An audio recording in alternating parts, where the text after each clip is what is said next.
하나님 말씀 함께 보시겠습니다. 여호수아 9장 11절부터 21절 그리고 창세기 11장 1절부터 9절까지 말씀입니다.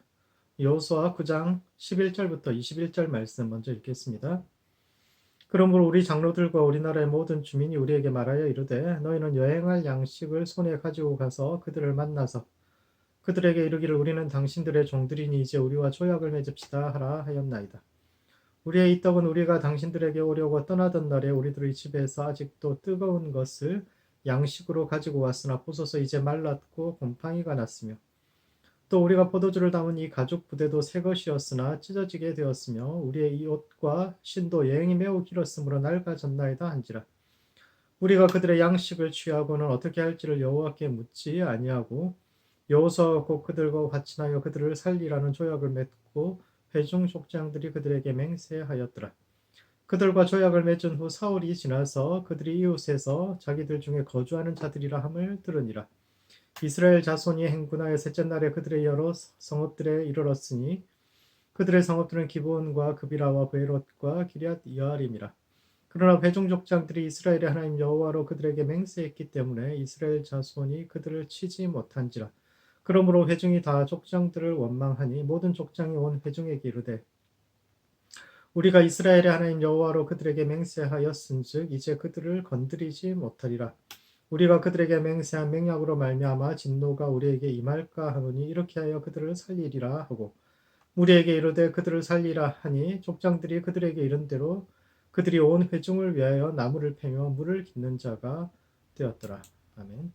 창세기 11장 1절부터 9절 말씀도 읽어드리겠습니다. 온 땅의 언어가 하나요 말이 하나였더라.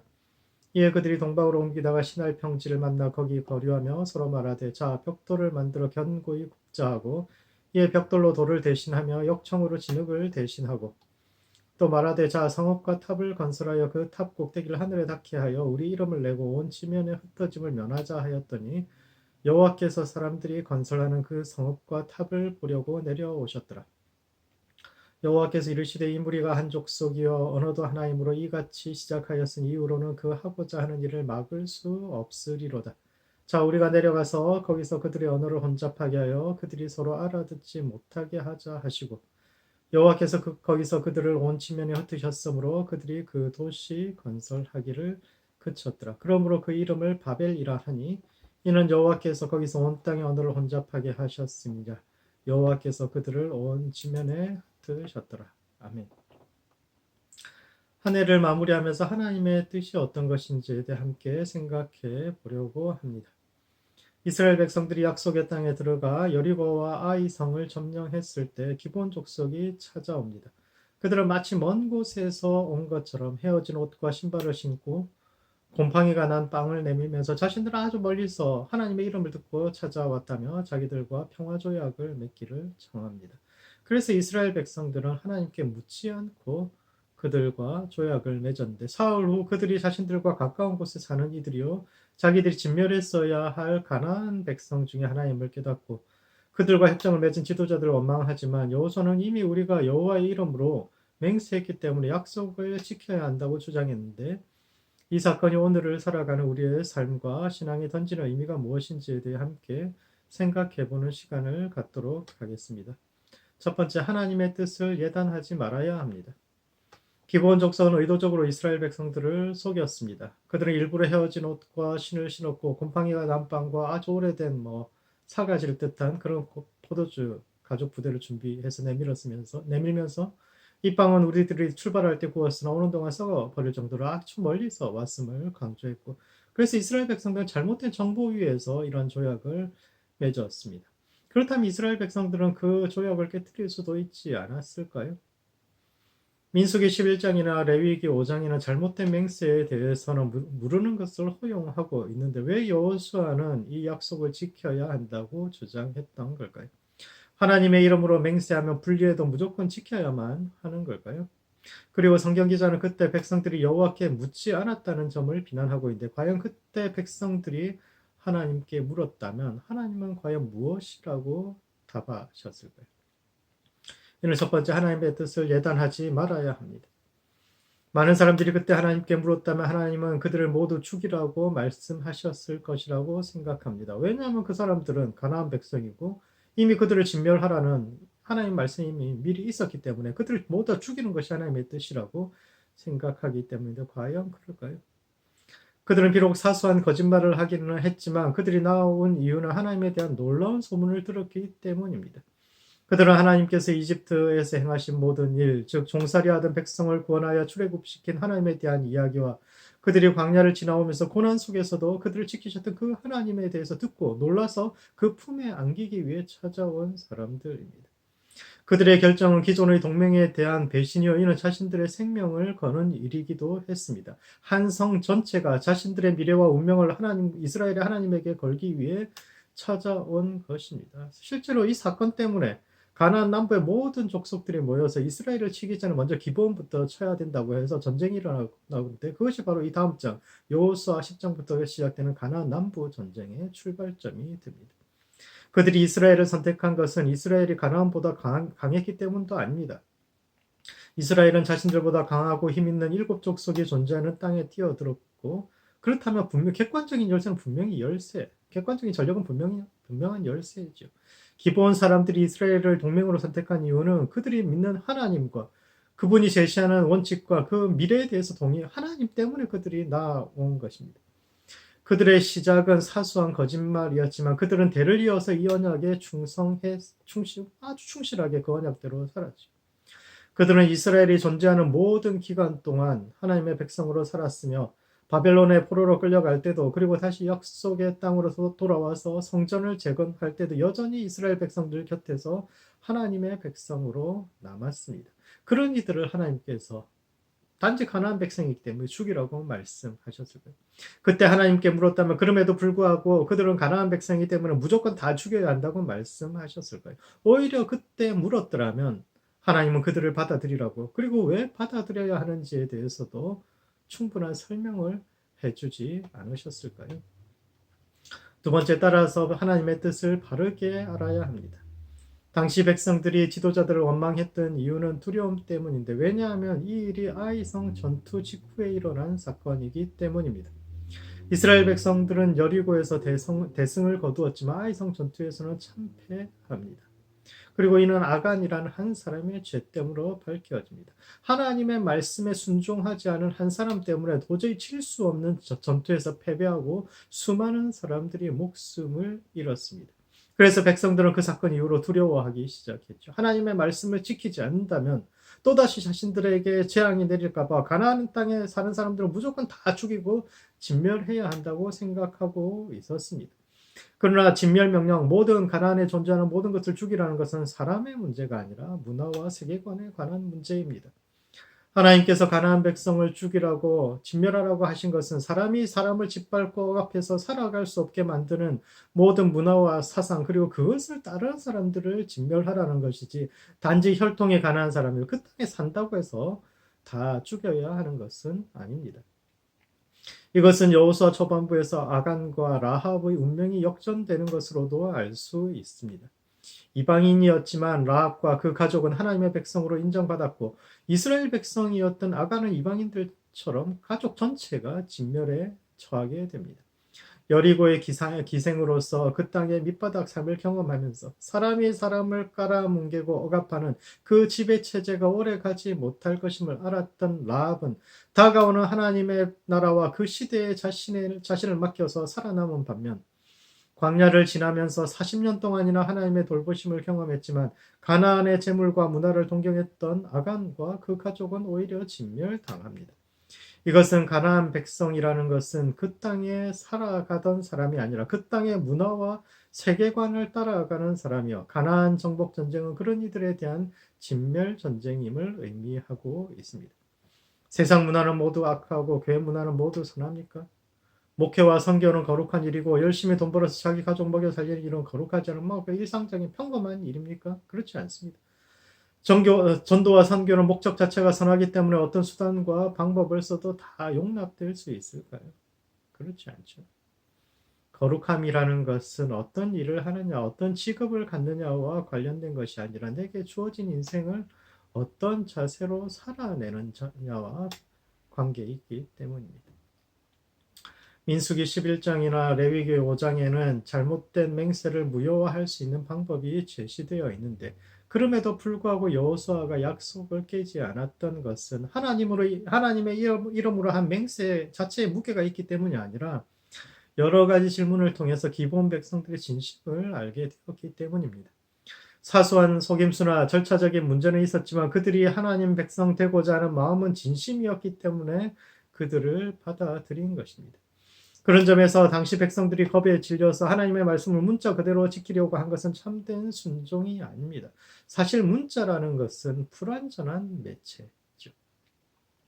같은 말을 해도 어떤 분위기에서 어떤 뉘앙스로 했느냐에 따라서 그 뜻이 180도 달라질 수 있는데 성경은 말을 했던 그 상황은 사라지고 문자만 남은 상태요. 따라서 그 문자에 대한 해석은 다양해질 수 있습니다. 어떤 상황에서 이런 말씀을 하셨을까에 따라서 다양해질 수 있는데 이러한 상황에서 우리가 올바른 해석의 원칙이라는 것은 말을 하신 분, 즉 이 말을 하신 하나님의 성품을 바탕으로 해석하는 것인데 하나님은 세상을 이처럼 사랑하사 독생자를 주시기까지 하시는 분입니다. 그런 점에서 하나님의 뜻을 예단하게 하고 하나님을 무서운 하나님, 그래서 두려움 속에서 율법을 지키게 하는 그런 하나님으로 이해하는 그런 해석을 주의해야 합니다. 그것은 우리가 진멸해야 할 가나안의 문화만큼이나 위험한 것입니다. 그러므로 하나님의 뜻을 예단하지 말아야 합니다. 하나님은 역전의 하나님입니다. 그분은 제 대신 화관을 주시는 분이요 근심 대신 희락과 기쁨을 주시는 분입니다. 올 한 해 다들 힘드셨을 텐데 왜 이런 일이 내게 닥쳤을까? 내가 하나님께 벌받고 있는 게 아닐까와 같은 문제의 원인을 홀로 예단하고 고민하는 것이 아니라 과거를 돌아보는 것이 아니라 오히려 우리를 사랑하시는 그 하나님의 자비, 지금으로부터 새로운 역전을 시작하시는 그 하나님의 자비와 은혜에 자신을 맡기는 모든 성도들 되시기 바랍니다. 두 번째, 우리가 진멸해야 할 대상으로서의 가나안의 본질에 대해서 깊이 생각해 보아야 합니다. 이 질문을 위해서 바벨탑 사건을 다시 한번 살펴보고자 합니다. 과거 바벨론의 마르둑 신전 북쪽에는 밥일루라는 탑이 있었는데 바벨론어로는 신의 문이라는 뜻입니다. 원래 바벨이 아니라 바벨론 말로 밥일루입니다. 밥일루, 신의 문. 신들이 왔다 갔다 하는 그런 문이라는 뜻이죠. 그런데 이것을 이스라엘 백성들이 혼돈이라는 뜻의 바벨로 고쳐서 불렀는데 이것은 첫 번째 현실의 이면을 보아야 한다는 뜻입니다. 바벨탑 이야기는 노아의 홍수 이후 사람들이 동쪽으로 이동하다 신할 평야를 만나서 벽돌을 만들면서 시작합니다. 중동에서 벽돌이라는 단어가 바벨론어에서 처음 나온 단어입니다. 진흙을 햇볕에 말리는 그 벽돌은 여러 나라에서 사용했지만 800도에서 900도 이상 가는 고온에 단단하게 구운 벽돌은 바벨론이 처음 사용. 건축을 하려면 그렇게 단단해야 되는데 그런 벽돌은 처음으로 바벨론이 만들었고 그런 점에서 벽돌은 그 시대의 첨단 기술을 상징하는 용어이기도 합니다. 그러나 이스라엘 백성들에게 벽돌은 애굽에서 종살이하던 시절의 고통과 압제를 떠올리는 단어이기도 합니다. 람셋과 비돔 그 성을 국고성을 쌓으면서 끊임없이 벽돌을 강제 동원되어서 벗어날 길 없는 노역에 시달리면서 하나님께 부르짖었던 그 시절의 고난과 인간을 억압하고 괴롭히는 모든 불의를 상징하는 단어가 또한 벽돌이기도 합니다.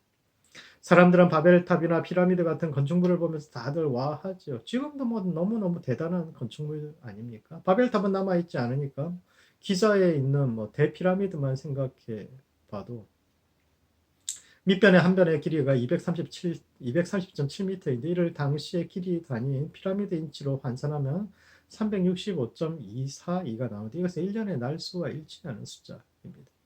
거기에 480을 곱하면 지구 둘레의 길이가 나오죠. 지구는 둥글기 때문에 위도에 따라서 지구 둘레의 길이가 다른데 이집트가 위치한 위도 1도의 지구 둘레 길이의 480분의 1을 피라미드 한 밑변의 길이로 결정한 것입니다. 그리고 높이는 146.7m인데 이를 10억 배 연장하면 지구와 태양 간의 거리가 나오고 밑변 둘레를 높이의 2배로 나누면 원주율 3.14159의 파이가 나옵니다. 그리고 피라미드의 밑변의 각 꼭지점은 동서남북 네 방위를 정확히 가리키며 밑변들 간의 길이의 오차는 0.1% 미만인데 이는 피라미드가 단순한 무덤이 아니라 과학적으로 설계된 지구의 축소판이라는 뜻입니다. 당시 이집트의 수도인 멤피스에 보면 기자라는 지역은 나일강 서쪽, 즉 해가 지는 그 사람들이 태양을 믿었으니까 태양이 진다는 것은 죽음에 먹혀 버린다는 뜻이기 때문에 해가 지는 서쪽은 죽음의 땅인데 그 멤피스에서 보이는 나일강 넘어서 죽음의 땅에 피라미드라는 축세된 세계를 건설함으로써 죽음의 세계까지도 자기가 정복하겠다는 그런 의지를 보여주는 겁니다. 꼭지점을 동서남북 네 방에 정확히 맞춘 것은 내가 살아있을 때 동서남북 온 땅을 다스렸듯이 죽어서 저 세상도 온전히 다스리겠다는 의지의 표현이요. 이는 사람들을 압제하고 착취한 역사를 감추고 있는 겁니다. 그 거대한 건축물이 그냥 지어졌겠습니까? 2.5톤짜리 바위 270만 개를 옮겨서 그 수십 킬로 떨어진 그 바깥에서부터 옮겨와서 머리카락 하나 들어갈 틈도 없을 만큼 정확하게 쌌는데 얼마나 많은 노동력과 자원이 소모되었겠습니까? 그 공사 현장에서 죽고 부상당한 사람들, 큰 무덤을 만드느라 작은 무덤 하나 갖지 못한 채 사라진 수많은 사람들의 한이 거기에 함께 담겨 있는 겁니다. 하나님께서 바벨탑을 보시고 다급함을 느끼신 이유는 인간들의 도전 때문에 당신의 권위가 침해당할까 봐서가 아니라 저러다가 사람들이 다 죽고 세상에 망해버릴까 봐 그게 두려운 겁니다. 칠레에서 서쪽으로 3,600km 정도 가면 이스터 섬이 있는데 부활절날 발견했다고 해서 이스터라고 불리지만 원래 이름은 라파누이죠. 이스터 섬은 해변가에 늘어선 거대한 석상들로 유명한데 사람은 왜 그렇게 거대한 석상들을 많이 만들었을까? 석상 하나를 파보면 무게가 50톤 이상 되는데 해변 채석장이 바로 곁에 있지 않습니다. 그 돌을 가져온 채석장이 수십 킬로미터 밖에 떨어져 있는데 그것에서부터 석상을 만들어서 이렇게 멀리까지 옮겨온 이유가 뭘까? 그리고 그렇게 큰 석상을 세울 만큼 발전했던 문명이 왜 망해버렸을까? 흔적도 없이 사람들이 다 사라져버렸는데 그런 의문을 가졌는데 그 오랜 연구의 결과 왜 그럴까에 대해서 고민해 그 결과는 놀랍게도 사람들이 사람을 압제했기 때문입니다. 그들이 석상을 만들었던 이유는 정복한 부족이 큰 부족과 작은 부족이 있었는데 큰 부족이 작은 부족을 정복한 이후에 그들이 다른 생각을 하지 못하게 하려고 계속 일을 시키려다 보니까 시킬 만한 일이 없으니까 석상을 계속 깎은 겁니다. 그래서 섬이라서 그렇지 않아도 나무와 자원이 부족한데 쓸모없는 석상을 만들고 옮기는데 그 나무를 다 소진해버려서 결국 같이 공멸해버린 겁니다. 하나님께서 바벨탑을 보시고 그 비역사 속으로 뛰어 들어오신 이유는 사람이 사람을 억압하고 압제하는 체제는 결국 망할 수밖에, 공멸할 수밖에 없기 때문이에요. 하나님께서 진멸하시고자 하는 가나안의 본질 역시 바로 그런 체제입니다. 지속 가능하지 않은 체제, 한쪽의 이익만을 추구하는 시스템, 환경과 세상을 희생시키면서 단기적인 소수의 사람들만이 편리함을 누리는 그런 체제는 무너질 수밖에. 이러다가 내가 만든 저 사람들이 다 죽을까 봐.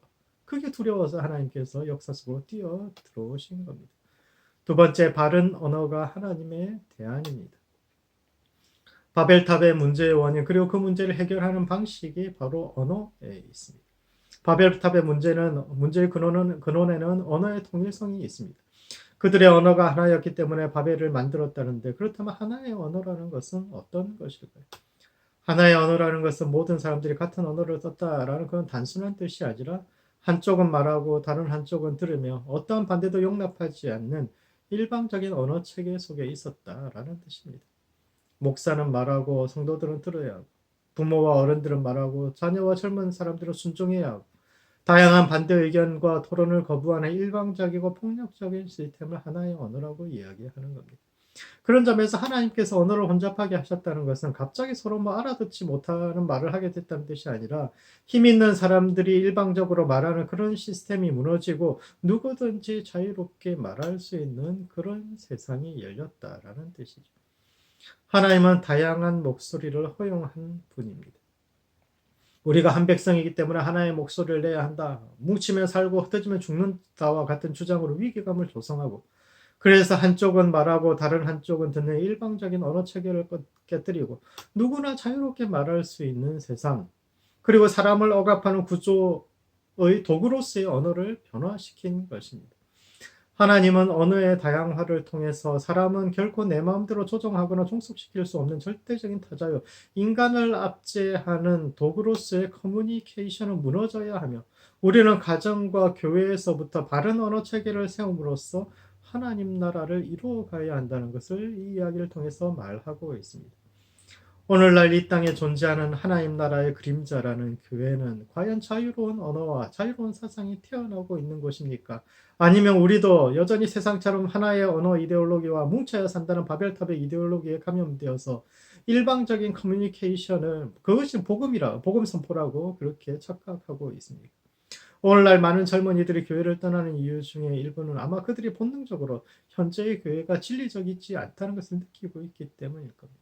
일방적인 커뮤니케이션 이런 그런 것은 진리적인 것이 아니에요. 하나님 뜻의 뜻 위에 바로 서 있는 그런 곳이 아니죠. 이스라엘 백성들은 신의 문이라는 뜻의 바빌루를 혼돈이라는 뜻의 바벨로 고쳐 불렀습니다. 그들은 바벨론 사람들과는 전혀 다르게 그 탑을 이해했죠. 사람들은 우와 이것이 문명의 이기다. 우와 대단하네 높네. 우와 우리도 어떻게 저렇게 높은 곳으로 올라갈 수 이런 생각. 그들의 생각과는 전혀 다르게 그 탑을 저건 혼돈의 탑이야 이렇게 이해. 그들과는 바벨론 사람들과는 전혀 다르게 그 탑을 이해하고 그들만의 언어로 바벨 저것은 혼돈이다 재창조인데 이것은 그들이 바벨론이 주입하는 사상을 벗어나 나름의 언어와 사상을 갖게 되었다는 뜻이요. 이는 이 시대를 살아가는 그리스도인들 역시 세상의 문화와 사상을 뛰어넘는 우리만의 대한 언어와 대한 사상으로서의 새로운 성경 해석을 만들어 가야 한다는 것을 이야기하고 있습니다. 그러므로 우리는 가정과 교회에서부터 하나님 나라를 이루어 가야 합니다. 일방적인 언어가 아니라 소통하는 문화, 가장 어린 어린아이들까지도 인격적으로 대하는 훈련을 해야 합니다. 세상의 문화를 비판 없이 쫓아가는 것이 아니라 새롭게 성경을 읽음으로 창조적인 대한 언어와 대한 문화를 만들어가는 모든 성도들 되시기 바랍니다. 말씀을 정리하겠습니다. 여호수아 9장에는 하나님의 백성이 되기 위해 나온 기본 사람들의 이야기가 나오는데 첫 번째 하나님의 뜻을 예단하지 말아야 합니다.